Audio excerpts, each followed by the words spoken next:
أهلا بيكم وفيديو جديد على قناتي مع ميمة.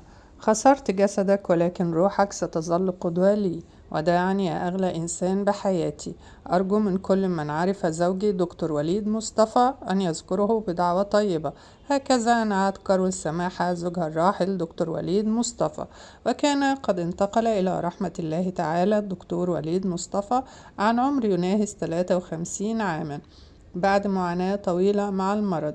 وليد مصطفى هو منتج ورجل أعمال ترك خلفه مسيرة حافلة، ليست في الإنتاج الفني فقط بل في عالم الصحافة أيضا، فهو من أسس جريدة وموقع اليوم السابع عام 2007، وعام 2011 أطلق قناة النهار الفضائية من خلال شركته الخاصة.